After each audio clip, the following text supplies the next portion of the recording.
Leadership clarity in 2021. Well, we had a solid 5 days in 2021 where we thought things are going to get better, and then suddenly a mob of thugs stormed the Capitol. And here we are where people think, is 2021 really getting better? But I received a number of emails where people asked me to speak about the topic we speak today, because many people were very surprised about how silent not only their bosses or their employers were, but also their company. And people who not only supported but actively voted and donated to Trump, or people who simply were very silent and waited until they saw the result, which was that the whole coup attempt, which was not well organized, fortunately, didn't work. And suddenly they stepped up and said, oh, I'm going to distance myself from, well, why haven't you done so before? Clarity in leadership. That's the topic for our podcast this week. So, what happened? We had a couple of quite disruptive events recently. I'll just give you an example. When you look in tech giants where people normally like to work, when you hear the word unions, normally unions are not really what you see when you enter a tech giant's on-site services or company. Normally unions are something where you think of industrial plants, working class, where people have to perform hard physical labor. And often, especially in the United States of America, unions are in many states not very strong. That is very different when you look, for example, over the pond to Europe. And Google now had the case that more than 200 workers started to form a union, which is a disruptive change for a tech giant. And I think when Google is the one that has to face it first, there will be many other organizations who now have to decide how they want to deal with that. And just top tip right up front is just don't fight it. We had one of the German tech giants, N26. They tried to fight the formation of a union, and that didn't go well. It harmed their employer's brand massively, and they now have to catch up with that and try to invest in recruiting and get their employer's brand where it was before. So, but what happened just recently after Trump stormed the Capitol, and very surprising, and I don't want to exclude my so-called colleagues from the US. I was very surprised how many people were outspoken Trump supporters and including today, didn't make a single statement against Donald Trump or the people storming the Capitol, because they know that they actively supported the man who is responsible and accountable for that. When we saw what happened, we saw speeches happening from, for example, Mike Pence, who I think delivered a reasonable but not better than reasonable speech, where he, of course, condemned the actions. I mean, what else should he do? But at the end, he said, let's get back to work. I think he wanted to deliver a speech where he wanted to have this hands-on mentality and say, let's don't get interrupted by this. Let's just get things done.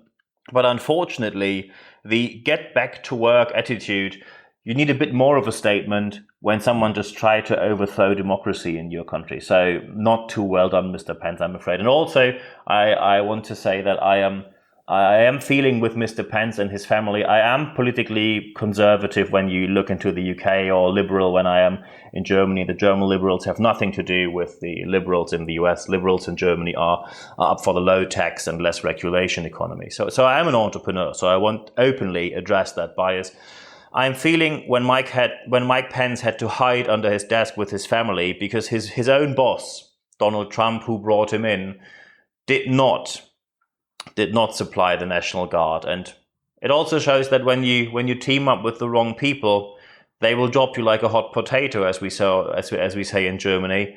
When it comes to the moment of truth, the only person they are interested in is themselves. So I can understand that Mike Pence was most likely and most certainly under shock when he delivered that speech. But of course, he had to show presence, because otherwise the picture he would have given would show that people could have some sort of success with non-democratic action, which of course was not really an option. Mitch McConnell delivered a good speech. Mitch McConnell, the leader of the Republicans in the Senate, and Mitch McConnell condemned the actions in the most strongest words. Unfortunately, he lacked what was much needed, and that's what made it a good speech, not an outstanding one. He lacked to address who's responsible and accountable for what happened. And That's, of course, without any question, Donald Trump. And Chuck Schumer, the minority leader of from the Democrats in the Senate, now the majority leader, as the Democrats now won the Senate by winning the election in both seats in Georgia. Chuck Schumer said what needed to be said. He condemned the actions in the strongest terms possible. And by the way, strongest terms means you have very clear terms. You don't shout, you don't scream, you don't raise your voice, and you don't insult or yell at people, because then you lose followership. No reasonable person would stand at a lectern giving an address to the nation and then just yell and insult people and think that this has any positive effect. It would make things worse, not better. But Chuck Schumer not only condemned the actions in the strongest words possible and strongest terms possible, he said that without any doubt, this would have not happened without Donald Trump, and Donald Trump is responsible and accountable for what happened to the Capitol and at the Capitol. And also he called the bunch of thugs what they are, and Chuck Schumer used the term domestic terrorists. And that was a very strong but also much needed term, which made Chuck Schumer's speech the best speech of that night. Nancy Pelosi also made a very strong point with her speech. You see here that it is much needed that you don't need to yell or raise your voice or shout. You don't need to insult or use swear words. Swear words only mean that you have no other rhetorical means available. You basically ran out of reasonable means. That's why you use swear words. When I see a speaker in a professional circumstance and this speaker uses swear words, then you can be very sure that this person in most cases is stressed. This person is very much about himself or herself. It's basically about ego. And this person is unable to make a reasonable point. When you use swear words, you failed as a speaker. So where's the problem here? Where's the problem, and why do we talk about leadership clarity? And why do I receive such an amount of emails of people asking me to talk about leadership clarity in the year 2021? We have a couple of problems, and as usual and as every week, I promise you we're not going to look into the problems only. We also deliver solutions, because every podcast will be looking at the problem and then suggesting a solution. And as usual, I offer advice, not instruction. I will use very clear words, maybe more clear than ever before, especially in these times, and I'm quite shocked to be polite. I'm quite shocked about how silent many of my American colleagues were about the actions, which also led to the decision that I will not consider any of their events in the future for my personal development, because these so value-driven people suddenly realized that they supported Mr. Trump, who is a fascist, as we all saw. He told the people to walk up to the Capitol, and that's what fascists do. They say, overthrow the government. That is nothing a Democrat would do. And we are not here in the US where you have an undemocratic dictatorship which you need to overthrow. In a democratic situation, the means how to win the government is to win an election. And Mr. Trump lost. He lost as much as he won the term before. So the problem now is, when we look into free enterprise, where people are very silent at the moment about what happened, and the idea behind that, of course, unfortunately is that people think, I could make a very clear point, but maybe I offend someone who I'm in business with and I might lose money over that. But when you make that public statement, anyone will tell you, excuse me, did you just put values out there and say values have to be compared to the amount of money I make, and I'm only making value-based statements when they're up for grabs for cheap, when they're there as a special offer, when I can make a statement without losing anything? It reminds me a bit of the different secretaries of Mr. Trump's government, who after the whole events of the Capitol happened, suddenly days later they step down and they say, I have to distance myself, and that, of course, this has nothing to do with values. What they did was they looked at the events, then they waited to see, does it work?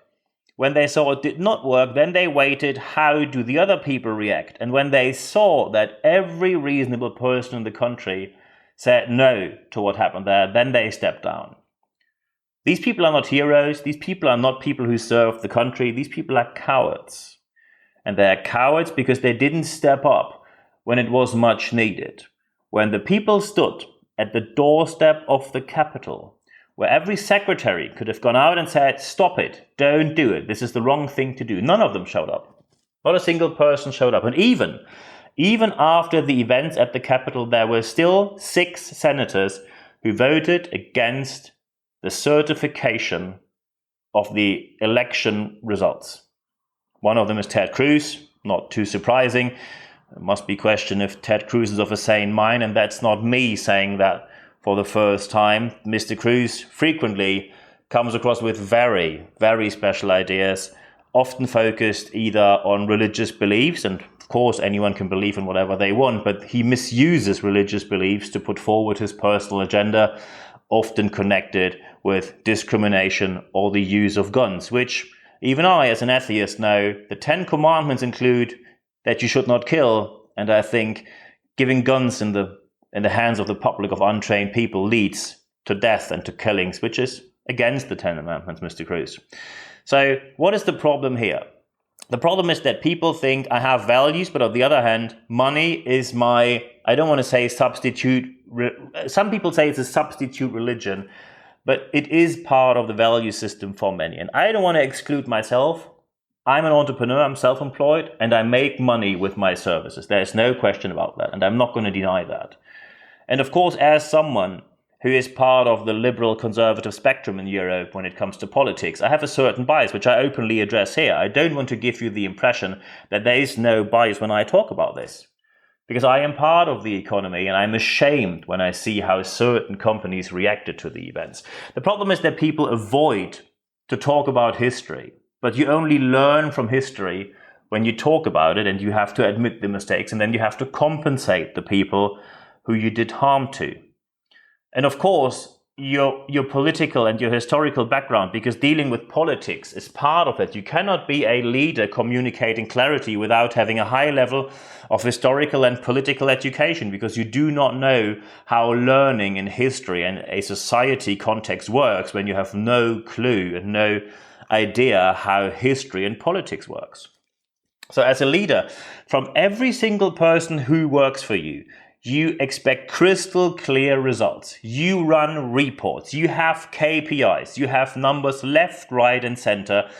We went to the point that Harvard Business Review had a special edition, an own edition, during last year, end of last year. I think it was October, November, or September, October, the issue of 2019, where they had an own edition talking about how senior leaders mix up numbers and metrics with strategy.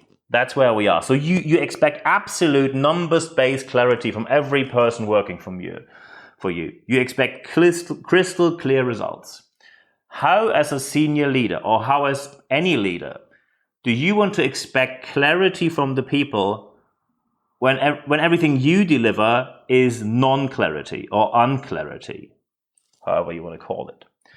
So you cannot avoid history.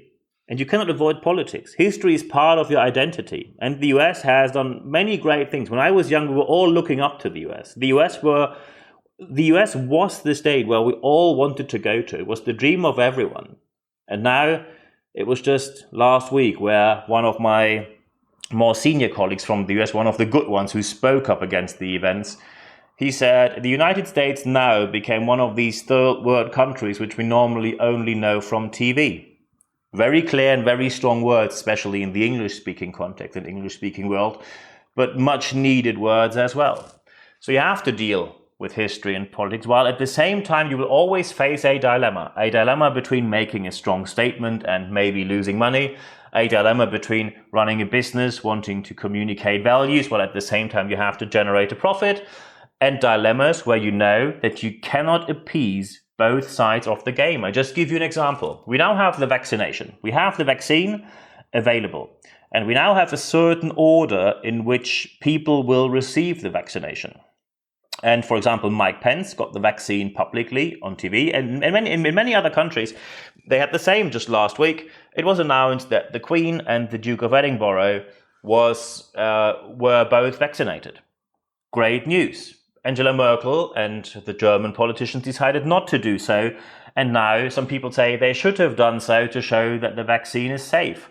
On the other hand, it's a dilemma. When you say our politicians get it first, people will claim, oh, so they are better than the people? Isn't it democracy is based on the people's will? Why don't get the people the first vaccines? Why do politicians get it first? When you then do not get it first, so you give the vaccine to the people first, people will claim, oh, that's a really bad example. Why don't politicians just take the first step and show leadership and just put themselves forward to show us that the vaccine is safe? Maybe it is not safe. I'm just going to be a bit suspicious about that. So no matter how you decide, you will either appease the one side or the other, but never both. That is what the dilemma is about. A dilemma can never be solved that anyone is happy at the end. If everyone's happy, it was not a dilemma in the first place. The main problem here is that when people deny to talk about history, when people deny to talk about politics, you cannot have any life in free enterprise or any business without referring to the history where you come from, because history and your origin has an impact on business. And we know that. I just give you my own history. When I went to the UK, and let's face it, the UK is not relying on Niels Brabandt traveling to London and living there, telling people how to lead other people. They don't need me.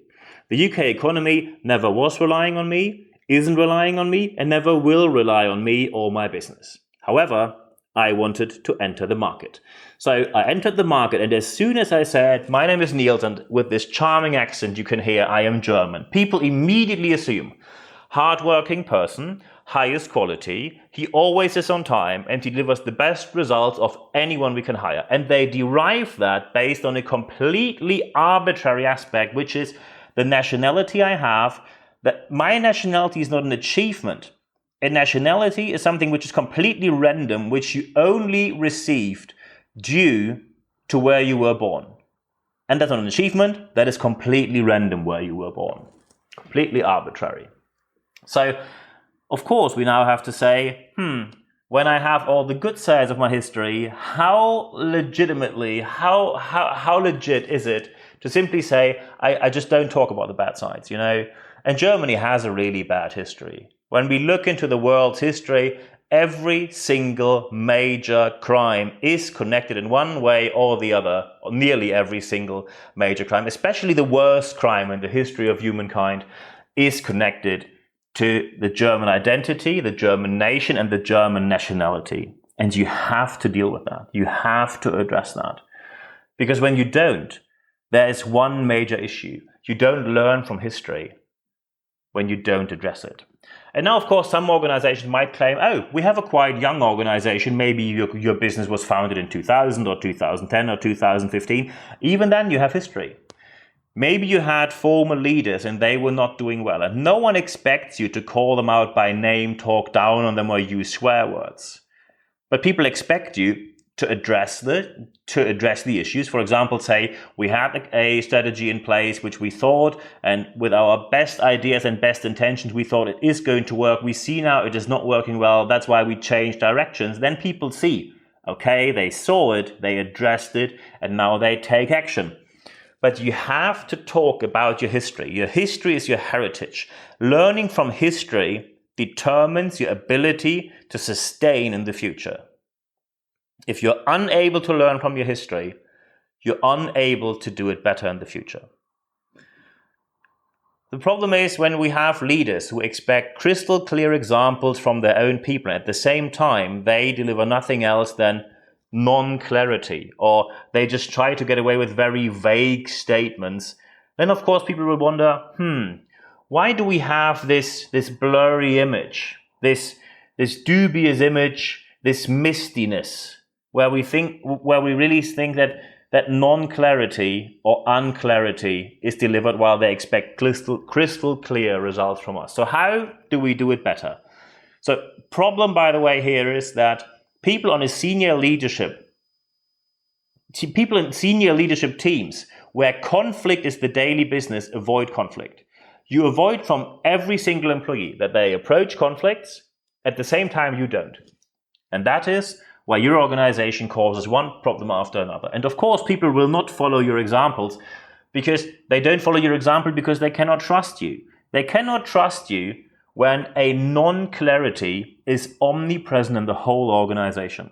So how to do better? Because as promised in this podcast, we don't complain only. We always say we look at the facts, then we point out the problems, and then I'm going to suggest the solutions. So what to do better? So step number one is you reflect on your history and then you work through your history. And that can be hard. It can be very harsh. It can be very uncomfortable. No question about that. But you publish the results. And if you've done something wrong, you apologize and you compensate the people you harmed. When there is no people harmed, you just did something else wrong, you address the problem. You, for example, said we had a major miscommunication and we had a wrong decision on that product. This is why we changed and we are sorry. Okay, good. That's always the first step. Admit the mistake. Of course, when you paid people a lot of money and they didn't do well, people will not be immediately happy because they simply see, okay, some senior manager got paid a ton of money, while at the same time, due to the lack of economic results with these products, we didn't get a salary rise, and now that person gets away with a huge amount of money, and we now have to recover the organization from their mistakes. That, of course, is something where you need to think about what can you do for your people. But step number one, reflect history and work through your history. Step number two, you actively have to promote discourse. Discourse is extremely important because as soon as you actively enforce or actively promote discourse, promote is the better word. When you actively promote discourse, you will have better amounts of innovation. You have a higher scalability of your business with greater innovation. You have more creativity. And of course, with more innovation and creativity, you also promote diversity in your organization. And I am not going to discuss with any organization anymore when they say, oh, we are a rather conservative company or a rather conservative organization. We have rather conservative clients or customers, however you want to call it. No matter what you do, when you go non-diverse, you go the way of the dodo. You will go extinct. If you look into the scientific papers published by Professor Klafke from Berlin, he clearly, with strong scientific proof and evidence, can show the more diverse you are, the more successful you are. If you still have a very non-diverse environment, then you have to see how to change that. The quicker, the better. So promote active discourse, innovation, creativity, diversity. Very important key factors. Even today, when people are looking for jobs and we ask employers, what is very important for you? What are you looking for? What are the skills you want to see? Creativity and innovation is always in the top 5. One of the most in-demand ranked skills. And in many of these surveys, innovation and creativity is number 1, 2, or 3. So promote active discourse. And step number 3, when you see conflicts, actively engage in solving this conflict. Proactively engage. And I now give you the example how it should not go, but you might have heard about situations like that before. Let's say you have a product and you deliver the product to the client. You realize there's a problem.